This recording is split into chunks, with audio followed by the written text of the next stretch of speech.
Welcome to CNN10, the best 10 minutes of your life, where we talk about yesterday's history today. Breaking news. The open-door policy established in China has backfired.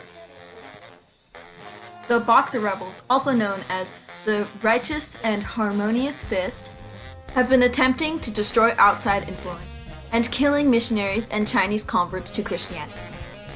And there was a lot of civilian casualties as well. All this was to preserve Chinese culture. They were angry about the open-door policy and the outside influence coming into China. What is this open-door policy, anywho? The open-door policy was an attempt at equal opportunities for merchants of all nationalities. The policies were created by John Hayes, an American who was trying to open Chinese trading to America. The Chinese implemented a more closed-door policy to preserve their culture. The merchants were treated differently based on where they were from. They were restricted contact of the Chinese citizens. The US was not popular in China, compared to other outside powers like Japan and Russia. So this opportunity became very desirable for American merchants. For the other powers, equal opportunity would prevent conflict between them and the other powers. However, to the Chinese, this meant an introduction to foreign culture and a threat to their own. 3, 2, 1. Oh, that's pretty cool. Let's take a look at live footage from the ground. Hey there, China. Want to try some of these tasty Western beans? No, I do not. I blame you, your beans, and your religion for all of my problems. Oh wow, these are some really tasty beans. Get the hell out of my country. Come at me, bro. Come at me.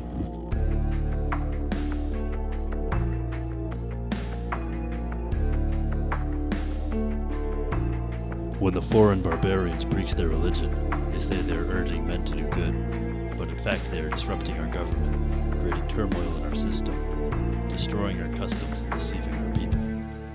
That is to say, they want to turn the people of China into barbarians.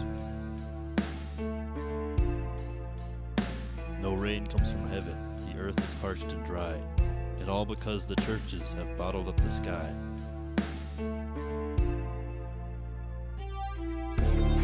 Now they have started the aggression. The extinction of our nation is imminent. If we just fold our arms and yield to them, I would have no face to see our ancestors at their death. If we must perish, why not fight to the death?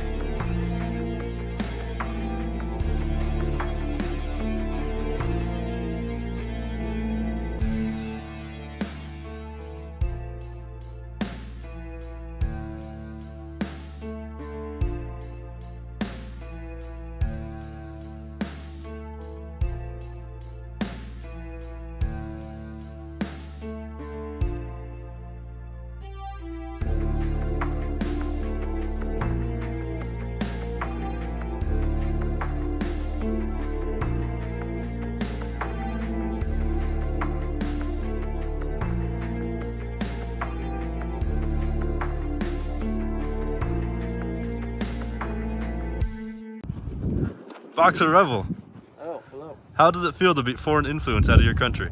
Well, I am all-powerful and impenetrable. What is your secret to invulnerability? Well, I did much boxing and many calisthenics rituals with the H-Hum. Who is the H-Shon? They're a secret society. Yeah, it's the end of the Boxer Rebellion. Beans! Run the commercials.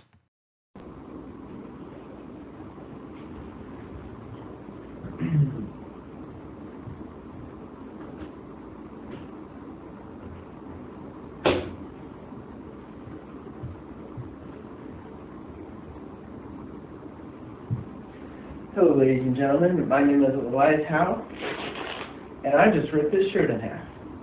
Thanks to my new invention, the sewing machine, I can fix it really quick.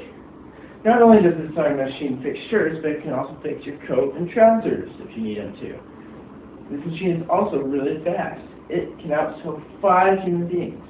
Get yours today for a small price of $300. Thank you.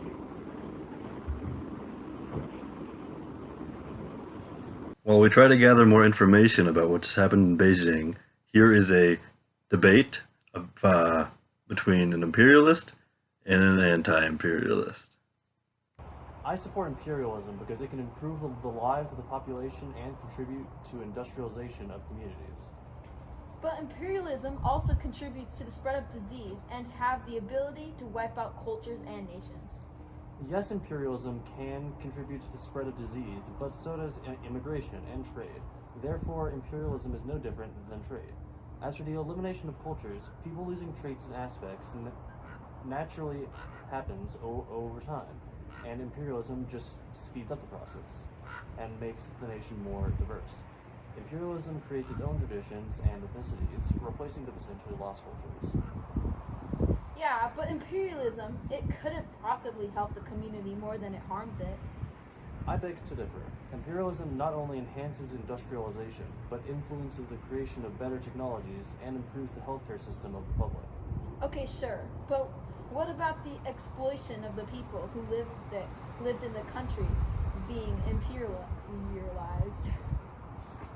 The country would be improved since the invade country is more advanced. They bring all the advanced tools and methods of living, improvising the lives of the less advanced country.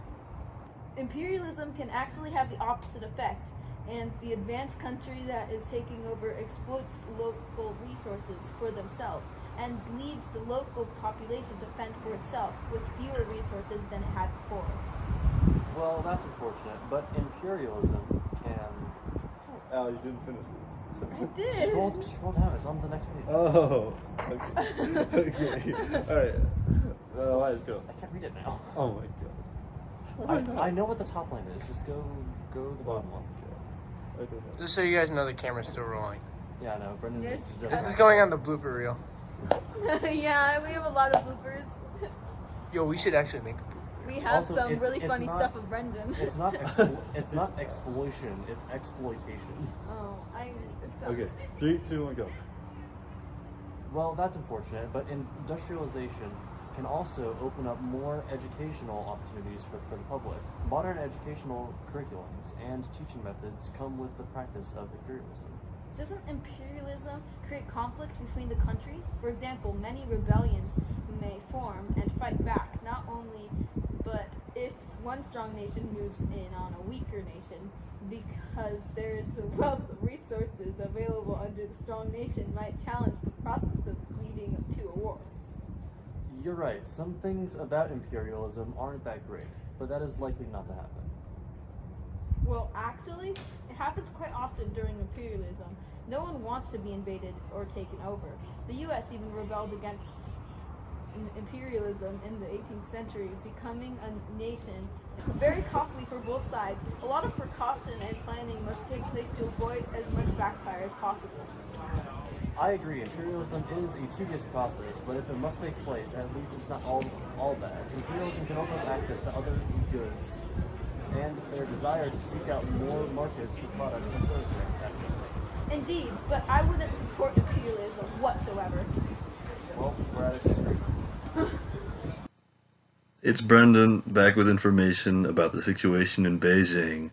Foreign powers, along with the British, just took over the Chinese capital and ended the Boxer Rebellion.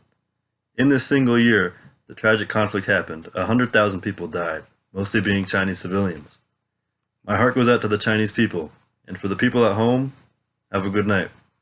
This was CNN 10. I love you.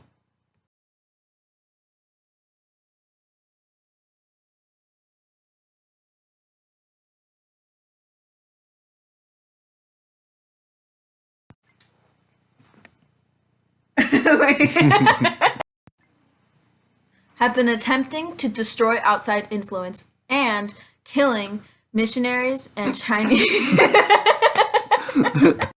What? 1. Imperialism also is very costly for both sides, and a lot of Oh my god.